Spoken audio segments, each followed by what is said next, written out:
مربیان کرام، نوجوان ساتھیوں، دوستوں، ہر قسم کی تعریف توصیف اللہ وحدہ لا شریک کے لیے لائق و زیبا ہے۔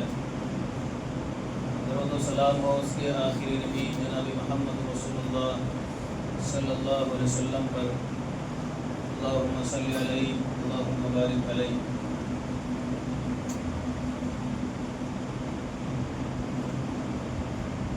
اللہ رب العالمین نے جہاں انسان کی پیدائش کے بعد طرح طرح کی رہنمائی کی ہے، زندگی کے ہر گوشے میں انسان کے لیے اسلامی تعلیمات موجود ہیں۔ کوئی گوشہ، کوئی حصہ زندگی کا ایسا نہیں ہے کہ جہاں اسلام کی رہنمائی موجود نہ ہو، تاکہ انسان اسلامی تعلیمات کی روشنی میں، اسلامی نظام کی روشنی میں زندگی گزار کر کے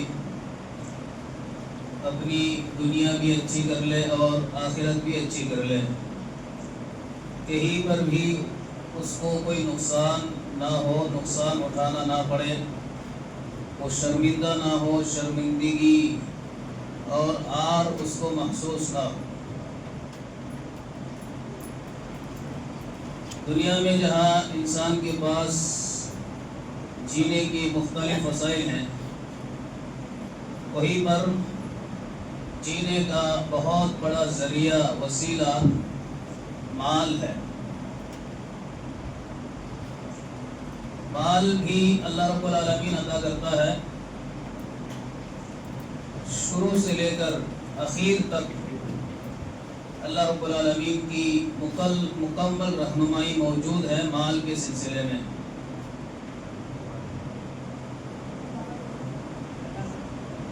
اسلام میں تصور یہ ہے کہ اللہ رب العالمین نے اگر ہمیں مال عطا کیا ہے، وہ پورا مال ہماری ملکیت میں نہیں ہے۔ ہر وقت ہر جگہ مکمل مال اگرچہ انسان کماتا ہے لیکن اس کی ملکیت میں نہیں ہوتی ہے۔ اس کے لیے بنیادی طور پر دو نظام اسلام نے قائم کیا ہے، ایک ہے نظام زکوٰۃ، دوسرا ہے نظام وراثت،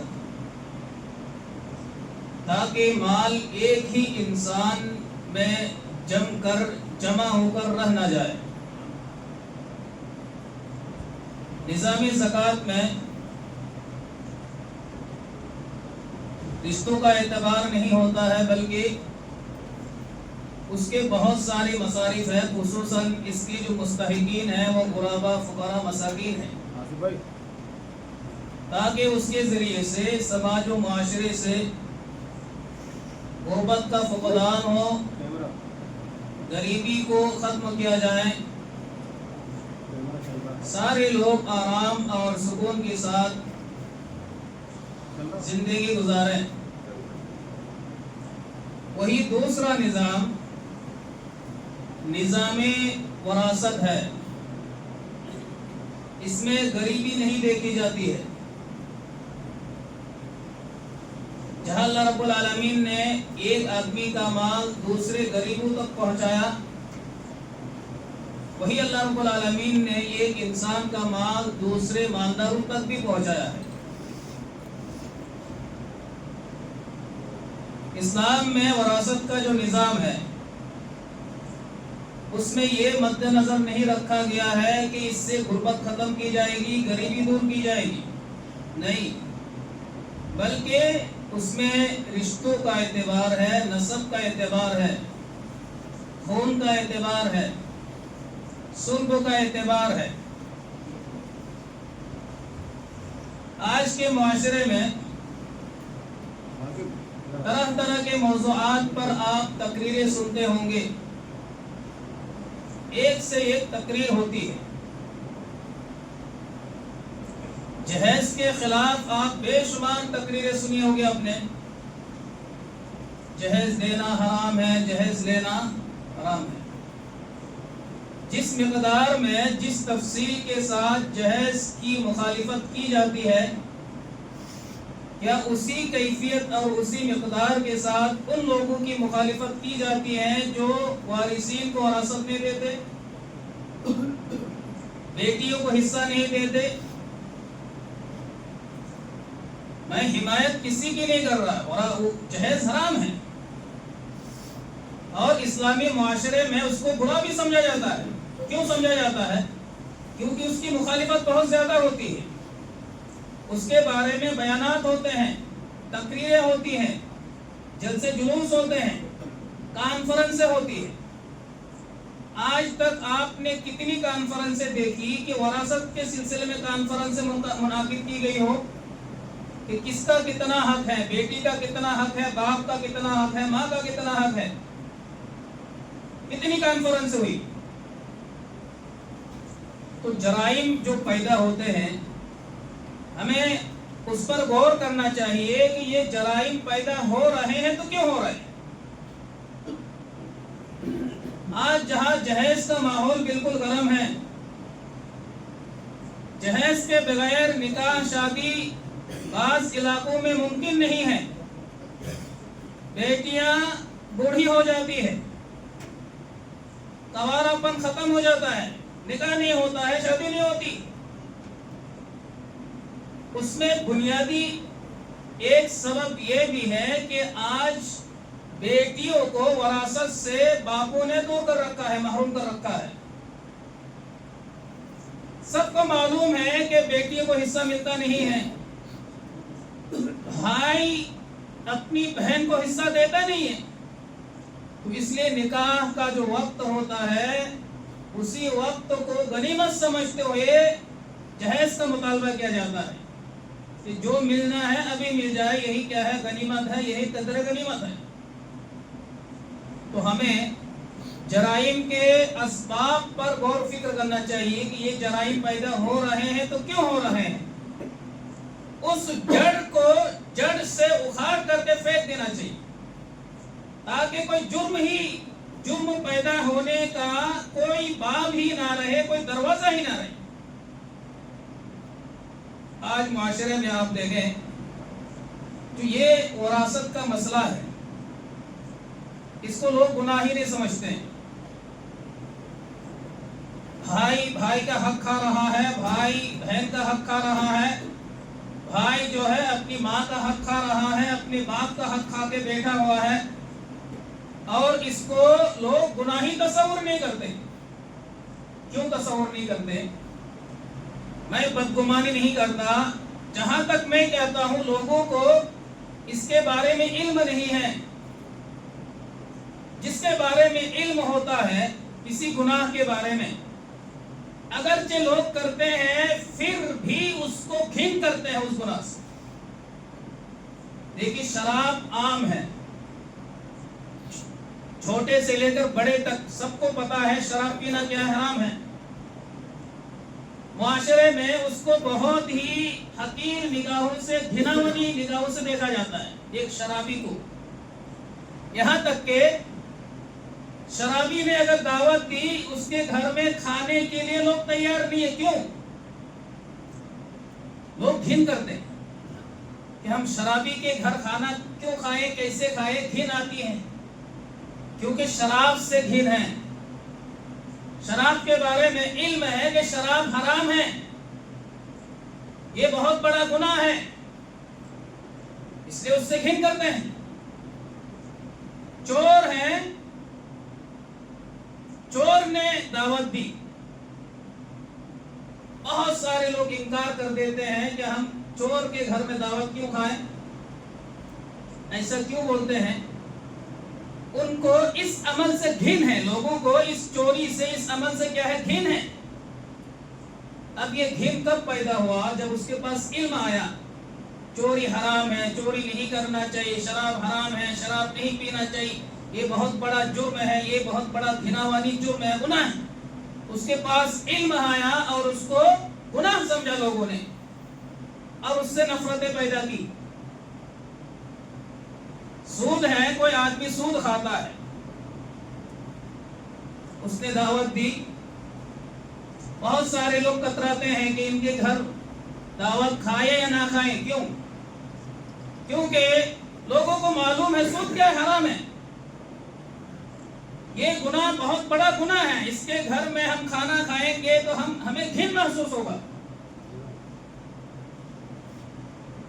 کیا آپ نے کبھی یہ دیکھا کہ کسی میراث خور نے دعوت دی ہے اور لوگ گھن محسوس کرتے ہو کہ ہم ان کے گھر پر کھانا نہیں کھائیں گے؟ انہوں نے اپنی بہن کا حصہ کھا رکھا ہے. ایسا گھن کرتا ہوا آپ نے کبھی دیکھا؟ نہیں دیکھا ہوگا. کیوں؟ کیونکہ لوگوں کو وراثت کے بارے میں، میراث کے بارے میں علم ہی نہیں ہے. وراثت کا مسئلہ ایسا ہے جس سے ہر آدمی جڑا ہوا ہے، چاہے مرد ہو یا عورت ہو. وہ مرے گا، کچھ نہ کچھ مال اس کے پاس ہوگا. اب اس مال کا کیا کریں، کیسے تقسیم کریں، کون اس کے مستحقین ہیں، اس کے بارے میں علم رکھنا ہر آدمی کے لیے ضروری ہے. اب جیسے دیکھیں زکوٰۃ ہے، زکوٰۃ ہر آدمی پر فرض نہیں ہے. اگر کوئی غریب آدمی زکوٰۃ کے مسائل نہیں بھی جانتا ہے، جس کے پاس نصاب نہیں ہے، وہ بہت بڑا مجرم نہیں ہے، کیونکہ اس کو زکوٰۃ دینی ہی نہیں ہے. حج فرض ہے، ہر آدمی پہ فرض نہیں ہے. اب کوئی غریب آدمی حج کے مسائل نہیں جانتا ہے تو بہت بڑا مجرم نہیں ہے، کیونکہ اس پر حج فرض ہی نہیں ہے، اس کو ادا ہی نہیں کرنا ہے. اور ادا کرنے جاتے بھی ہیں تو وہاں بہت سارے مبلغین ہوتے ہیں، رہنمائی کرنے والے. اس طرح اسلام کی اور بہت ساری تعلیمات ہیں کہ وقتی طور پر اگر لوگ نہ بھی جانیں بہت بڑا جرم نہیں ہوتا ہے. لیکن وراثت کا مسئلہ ایسا ہے، غریب آدمی بھی اس سے جڑا ہوا ہے، مرد بھی جڑا ہوا ہے، عورت بھی جڑی ہوئی ہے. کچھ نہ کچھ اس کے مال ہوتا ہے. اب اس مال کو کیا کریں، اس کے بارے میں علم رکھنا بہت ضروری ہے. آج دیکھتے ہوں گے کسی نے چوری کی. آپ برا مانانے سارے لوگ شامل نہیں ہیں. جو لوگ اسلامی نظام پر، اسلامی تعلیمات پر عمل کر رہے ہیں، وراثت قانون پر عمل کر رہے ہیں، الحمدللہ بہت اچھی بات ہے. اور جن لوگوں کو علم نہیں ہے، میں یہ سمجھتا ہوں لوگوں کو علم نہیں ہے، اگر لوگوں کو صحیح علم آ جائے یہ جرائم بہت حد تک ختم ہو جائے. مثال کے طور پر آج آپ دیکھتے ہوں گے کسی نے چوری کی، 15,000 کا موبائل ہے، چوری کر لیا، پکڑا گیا. اب پکڑتی ہی اس کی مار پیٹ کیا کیا ہوتا ہے. لوگ مارتے ہیں، پیٹتے ہیں، ذلیل کرتے ہیں، اس کو حقارت کی نگاہ سے دیکھتے ہیں، پولیس کو بلا لیتے ہیں. پھر کیا کرتے ہیں، ایک ویڈیو بنا کر کے وائرل کر دیتے ہیں تاکہ پوری دنیا کے لوگ دیکھیں کہ یہ آدمی کیا ہے، چور ہے. کیا آج تک آپ نے دیکھا کہ کسی میراث خور کو، جس نے اپنی بہن کا حصہ کھا رکھا ہے، ماں کا حصہ کھا رکھا ہے، باپ کا حصہ کھا رکھا ہے، اس کا ویڈیو بنا کر کے وائرل کرتے دیکھو یہ میراث خور ہے، اس نے فلاں کا حق کھا رکھا ہے. پوری دنیا کو لوگ جانے کہ یہ میراث خور ہے، اس کو گھناوانی نظر سے لوگ دیکھتے ہیں. ایسا نہیں کرتے نا؟ کیوں نہیں کرتے؟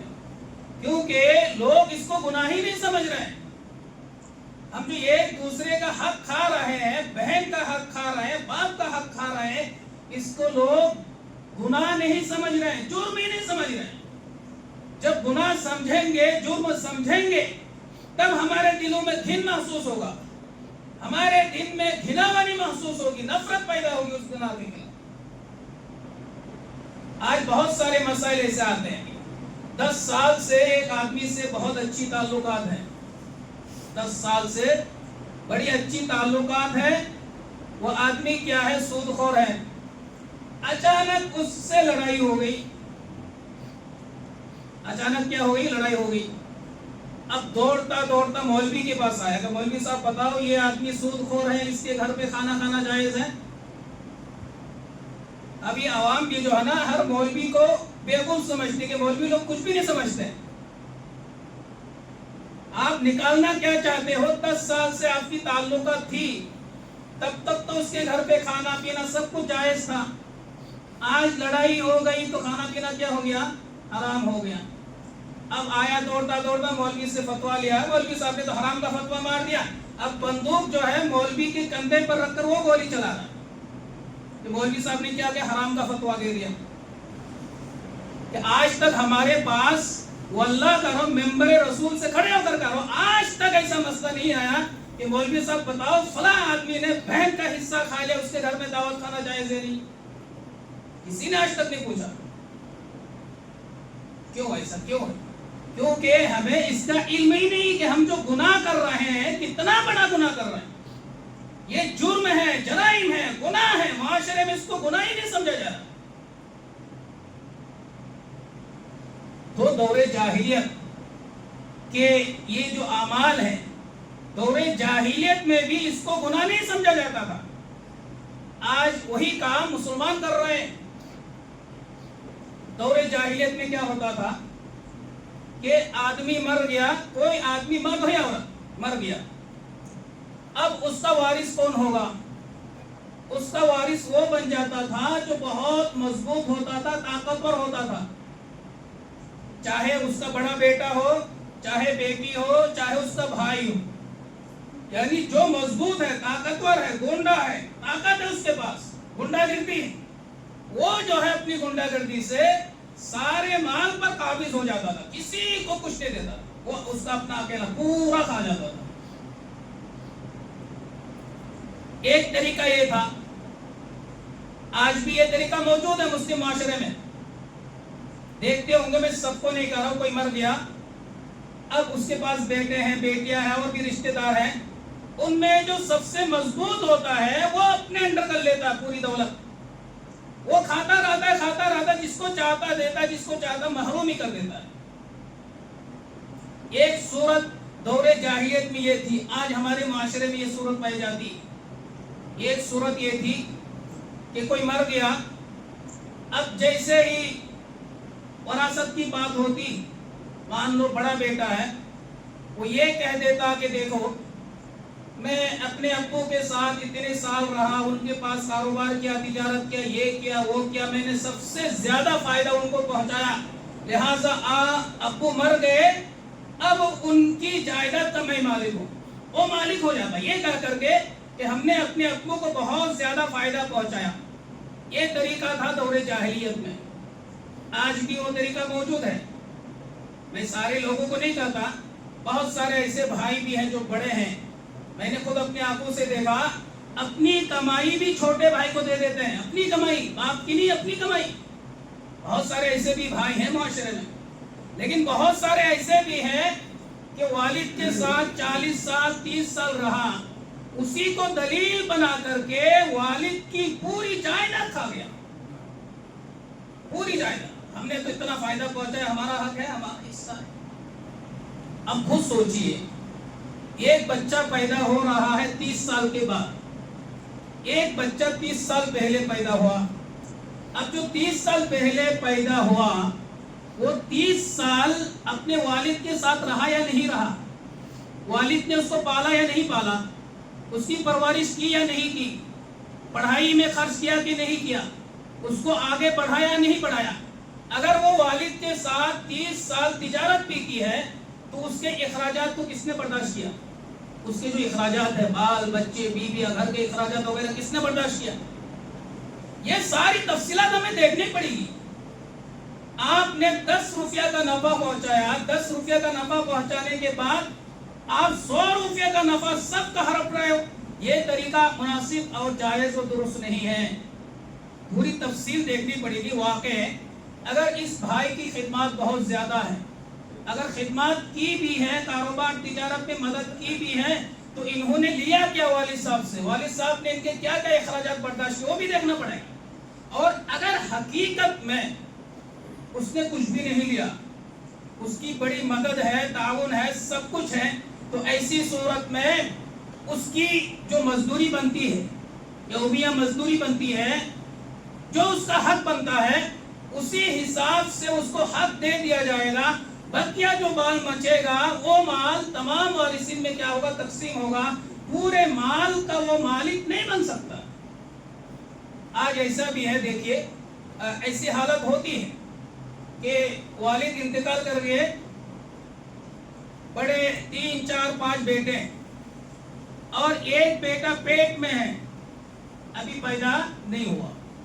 والد کے انتقال کے 2 یا 3 مہینے کے بعد پیدا ہوا. اب اس بچے نے والد کا چہرہ ہی نہیں دیکھا. اب یہ وارث بنے گا یا نہیں بنے گا؟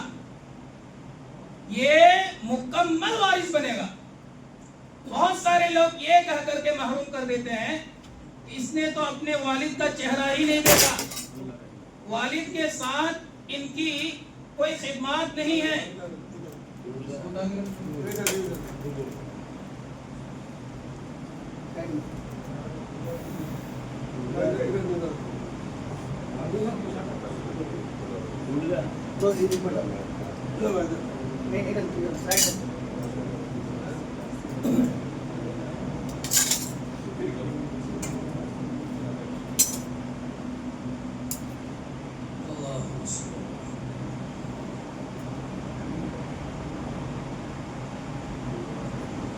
تو میں یہ بتا رہا تھا، مان لیجئے کوئی میت ہے، مر گیا، 2 3 بچے چھوڑ کر گئے، پیٹ میں ایک بچہ چھوڑ کر گئے.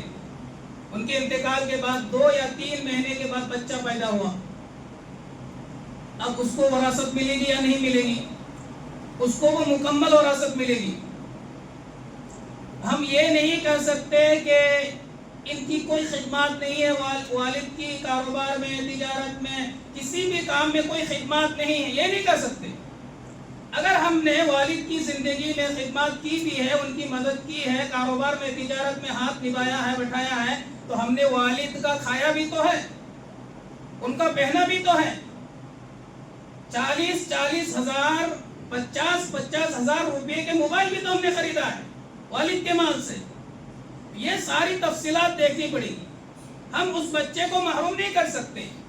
اللہ رب العالمین نے اسی کے بارے میں کہا، دیکھیں وراثت کی جو آیت نازل ہوئی، آیت نازل ہونے سے پہلی والی جو آیت ہے اس میں اللہ نے یہی کہا، ان الذين ياكلون اموال اليتامى ظلما انما ياكلون في بطونهم نارا وسيصلون سعيرا.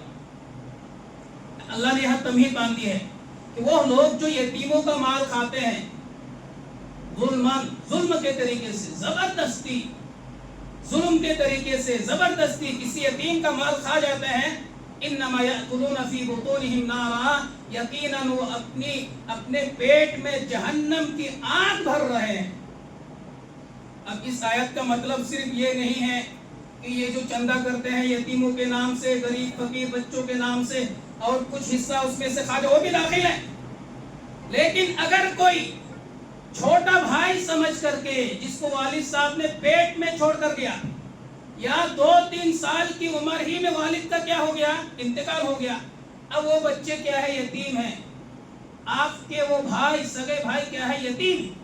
ان کو اگر آپ نے وراثت میں حصہ نہیں دیا تو یہ یتیم کا مال کھانا ہوا.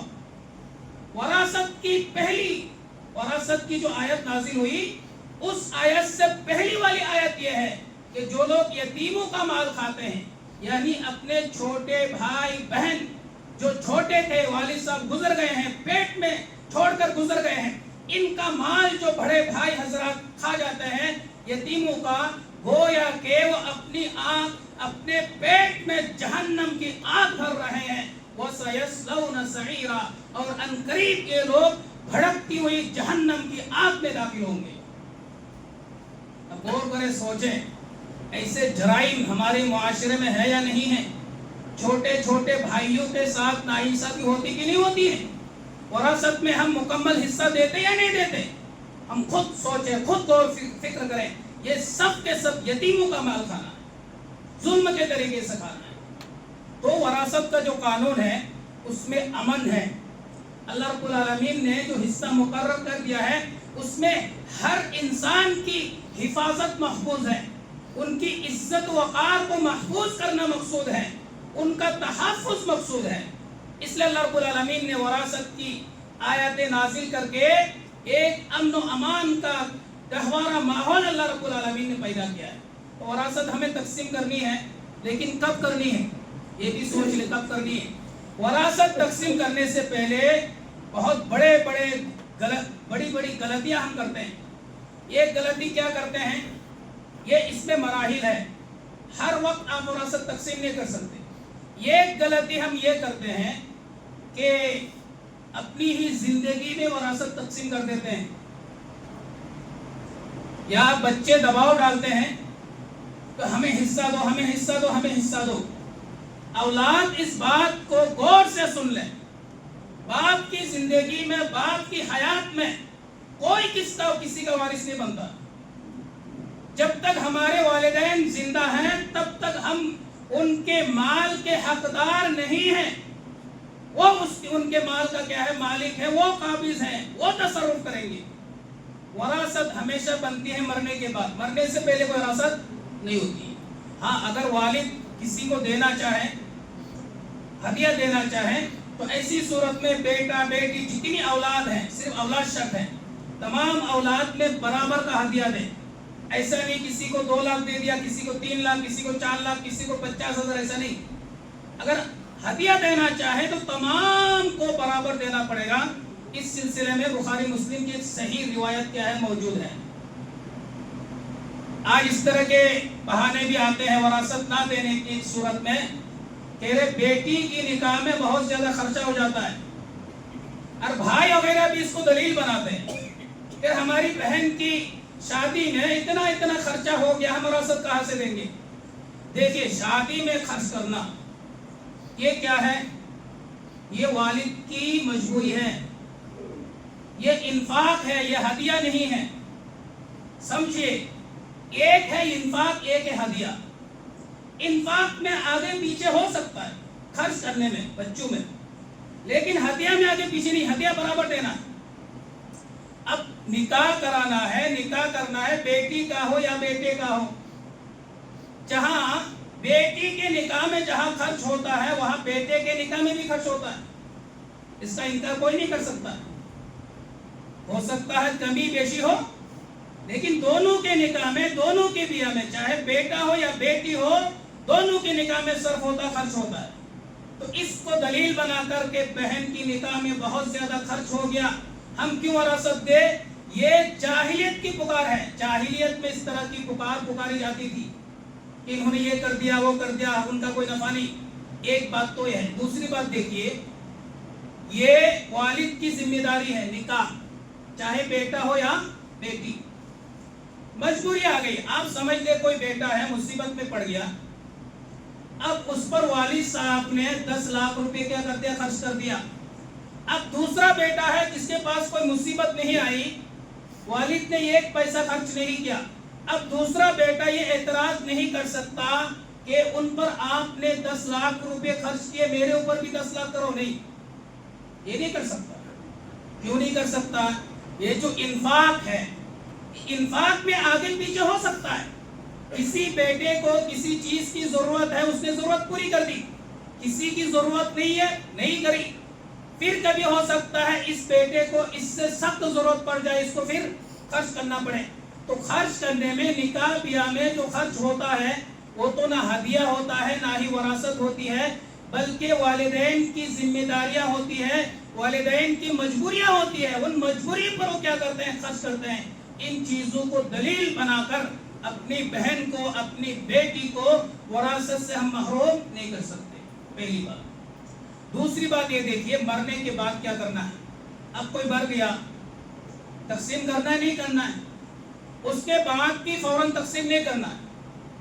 اس کے بعد ہمیں کیا کرنا ہے, سب سے پہلے یہ دیکھنا ہے میت کا جو کفن ہے, کفن کے اخراجات ہیں, قبر کے اخراجات ہیں, میت کے پیسے ہی سے خرچ کیا جائے جو میت کے دولت ہے.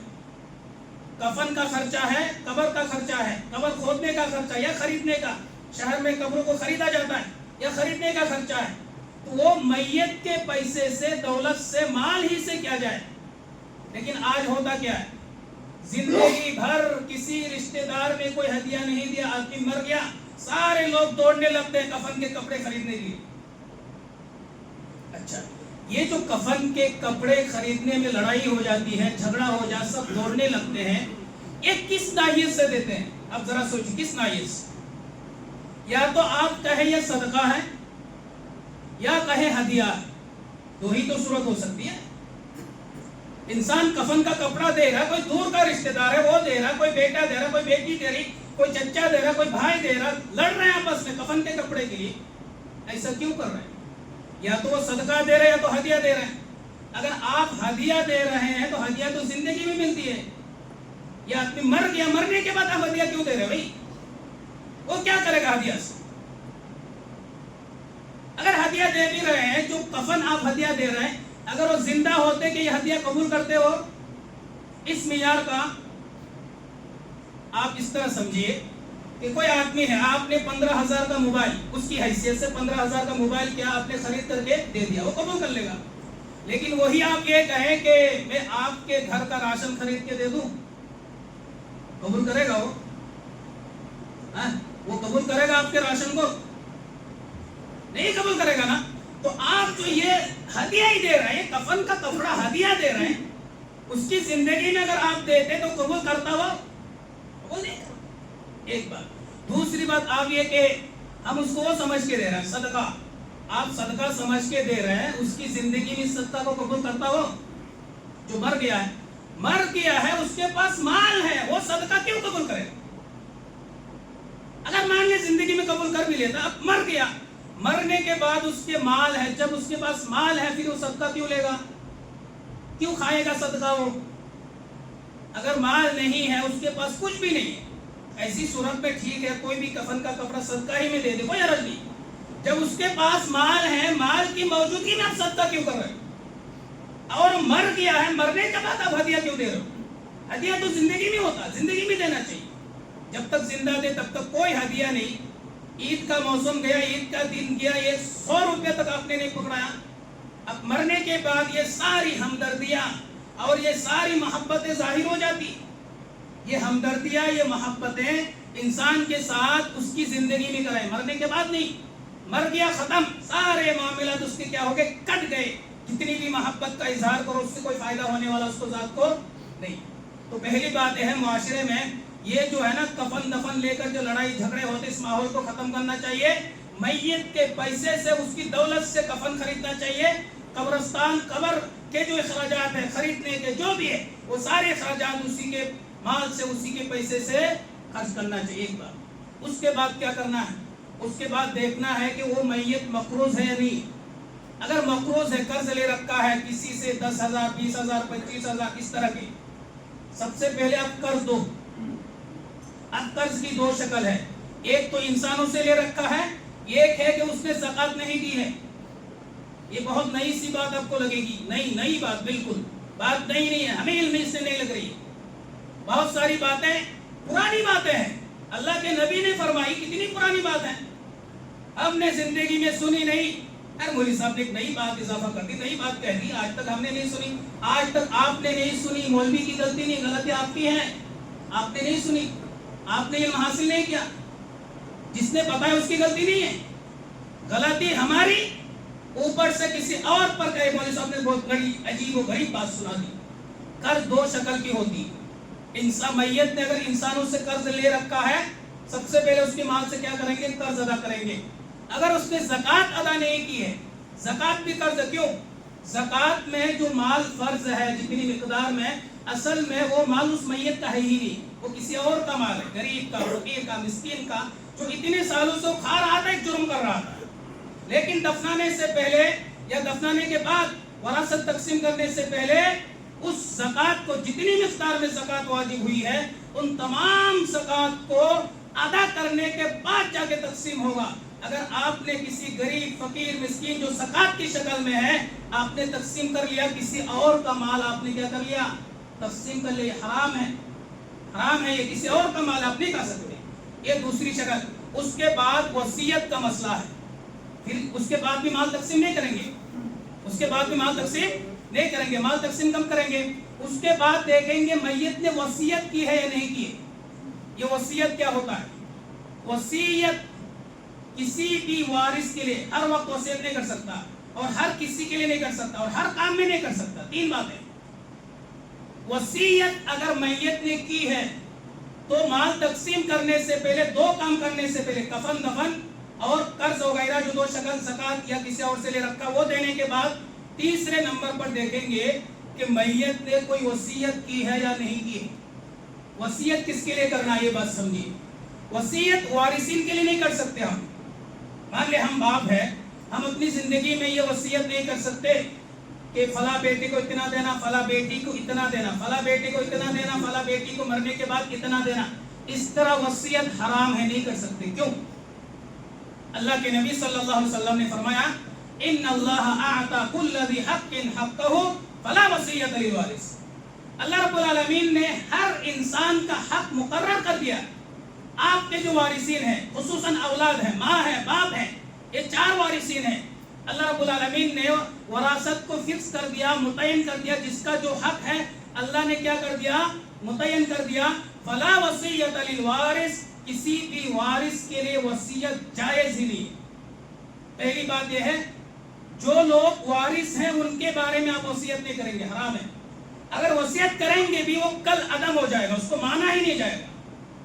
شریعت کی نظر میں اس کو مانا نہیں جائے گا. اب وصیت کس کو کریں؟ وصیت اس کو کر سکتے ہیں جو آپ کا وارث نہیں ہے. آپ کا کوئی پڑوسی ہے, آپ کے گھر میں کوئی نوکر تھا, 20-25 سال سے کام کر رہا تھا, اس کے لیے آپ نے وصیت کر دی. یا مان لیں آپ کا کوئی پوتا ہے. اب یہ بھی عجیب و غریب بات لگی. آپ کے پاس 3 بیٹے ہیں, 2 بیٹے زندہ ہیں, 1 بیٹا پہلے ہی مر گیا. اب اس بیٹے کی اولاد آپ کی کیا ہوئے؟ پوتے ہوئے. آپ کے بیٹے کی موجودگی میں آپ کے جو تیسرے بیٹے کے بیٹے کی جو اولاد ہے وہ اولاد وارث نہیں بنیں گے. آپ کے بیٹے آپ کی اولاد بنے گی. ہاں آپ کے پاس کوئی اولاد نہیں, بیٹا نہیں, بیٹی نہیں, صرف پوتے پوتے, صرف پوتے پوتے, تب سارے پوتے کیا بنیں گے؟ وارث بنیں گے. تو آپ نے وصیت کر دی پوتے کے لیے جس کا باپ نہیں ہے, پوتے کے لیے وصیت کر دی, تب وصیت کیا جائز. اب کتنے مال کا وصیت کریں گے؟ یعنی حرام چیزوں میں تو وصیت نہیں کر سکتے. کتنے مال کا کریں گے؟ اللہ کے نبی صلی اللہ علیہ وسلم نے اس کو بھی فکس کر دیا. ان اللہ تصدق علیکم بثلث اموال عند وفاتکم. ابن ماجہ کی روایت ہے, اللہ کے نبی صلی اللہ علیہ وسلم نے فرمایا کہ اللہ رب العالمین نے صدقہ کر دیا ہے تمہارے مال سے ثلث مال کو تمہارے وفات کے وقت, موت کے وقت. ثلث مال کے یعنی 1/3, یعنی مال کو 3 حصوں میں تقسیم کر دیا. ان میں سے ایک حصہ کسی غیر وارث کے لیے جو آپ کا وارث نہیں بن رہا, اس کے لیے آپ وصیت کر سکتے ہیں. اس سے زیادہ نہیں کر سکتے. اس سے زیادہ کریں گے تو آپ کے وارثین کیا ہو جائیں گے؟ محروم ہو جائیں گے. تو 1/3 1/3 اس سے زیادہ وصیت کرنا کیا ہے؟ حرام ہے.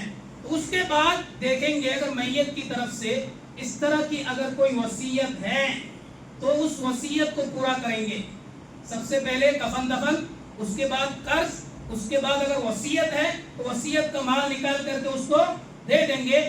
اس کے بعد جو مال بچے گا, اس کے بعد جو مال بچے گا اس مال کو ہم کیا کریں گے؟ تقسیم کریں گے. ٹائم ختم ہو چکا ہے. یہ موضوع بہت اہم ہے کیونکہ معاشرے میں اس کو گناہ ہی نہیں سمجھا جا رہا ہے. اس سے مناسب ہے, ضروری ہے اور واجب بھی ہے کہ اس موضوع کے سلسلے میں بات کی جائے. لوگوں کو علم ہو وراثت ہوتی کیا ہے, کس کا کتنا حق ہے, ہم اپنی زندگی میں کس کا حق کھا رکھا ہے. یہ ایسا بڑا گناہ ہے, ایسا جرم ہے کہ ہم نے جس کا حق کھایا ہے اگر اس نے معاف نہیں کیا تو اللہ رب العالمین بھی معاف نہیں کرے. اب توبہ کرتے رہے کتنا یہ توبہ کرے, کتنے بڑے اب موحد ہو, سنت کے پیروکار ہو, اگر ہم نے کسی کا حق مال کھایا, بہن کا, بھائی کا, باپ کا, کسی کا بھی مال کھایا, اللہ رب العالمین توبہ قبول نہیں کرے گا جب تک ہم اس کا مال واپس نہیں کریں گے. ٹائم ختم ہو چکا ہے. انشاءاللہ آئندہ جمعہ کو بھی وارثین کون ہیں, کون لوگ وارث بنتے ہیں, وارثین ہیں, اور ان کو کتنا حصہ دیا جائے گا, 1-2 جمعے میں انشاءاللہ اس کی پوری تفصیل آپ کے سامنے لائی جائے گی تاکہ آپ کو علم ہو اور علم کی روشنی میں ہم اپنی زندگی گزاریں اور ہم نے جو غلطیاں کی ہیں ان غلطیوں سے کیا کریں؟ توبہ کریں. اور ہم نے جس کا بھی مال کھا رکھا ہے, ہم زندہ ہیں, ہم اس کو مال کیا کر دیں؟ واپس کر دیں. اللہ رب العالمین سے دعا ہے کہ اللہ تعالی ہمیں قانون وراثت کو سمجھنے کی توفیق عطا فرمائے, اسلامی معاشرے میں نافذ کرنے کی توفیق عطا فرمائے. آمین یا رب العالمین.